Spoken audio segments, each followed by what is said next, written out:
দ্বিতীয় দিনের মতো পিলখানা হত্যাকাণ্ডের পর চাকরিচ্যুত বিডিআর সদস্যরা চাকরি ফিরে পাওয়া সহ ৬ দফা দাবিতে কেন্দ্রীয় শহীদ মিনারে লাগাতার অবস্থান কর্মসূচি শুরু করেছেন। অবস্থান কর্মসূচিতে বিডিআরের চাকরিচ্যুত সদস্যদের পরিবারের সদস্য ও স্বজনেরা অংশ নিয়েছেন। বিডিআর কল্যাণ পরিষদ নামে একটি সংগঠনের ব্যানারে এই কর্মসূচি পালন করা হচ্ছে। এ সময় তারা বলেন, দেশে এখনো আওয়ামী লীগের দোসর আছে, এ দোসরদের মেনে নেওয়া হবে না।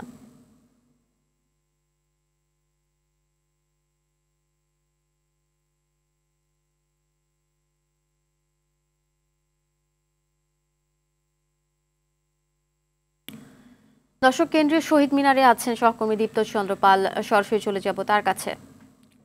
দীপ্ত, বিডিআর সদস্যরা কি বলছেন, সেখানকার সবশেষ অবস্থা আমাদের জানাবেন। আফসানা, আপনি যেমনটি বলছিলেন যে আন্দোলন কিন্তু দ্বিতীয় দিনের মতো চলছে এবং আমরা দেখেছি এখানে বিডিআর সদস্যের যারা চাকরিচ্যুত হয়েছে এবং তাদের পরিবারের সদস্যরা কিন্তু এখানে রয়েছে। আমরা দেখছি যে এখানে তারা একটি বিডিআর কল্যাণ পরিষদ যে একটি পরিষদ করে সবাই কিন্তু উপস্থিত হচ্ছে এবং দ্বিতীয় দিনের মতো আন্দোলন চলছে। তারা কিন্তু ৬টি নয়, তারা কিন্তু ৮টি দাবি নিয়ে এখানে অবস্থান করছেন। আমরা এখানে দেখেছি বিভিন্ন রাজনৈতিক সংগঠনও তাদেরকে সঙ্গে একাত্মতা প্রকাশ করেছে, পাশাপাশি যে সামাজিক সংগঠনগুলো রয়েছে তারাও একাত্মতা প্রকাশ করেছে। আমরা একটু কথা বলার চেষ্টা করি। এখানে রয়েছে যে বৈষম্য বিরোধী ছাত্র আন্দোলনের সদস্য মাহিন সরকার, তার সাথে একটু কথা বলার আমরা চেষ্টা করি।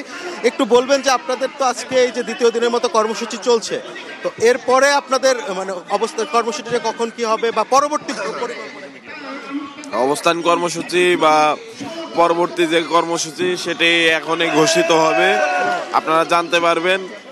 আর আমরা প্রত্যাশা করছি যে আমরা এই দাবি দেওয়া আদায় করে নিয়ে ঘরে ফিরবো ইনশাআল্লাহ।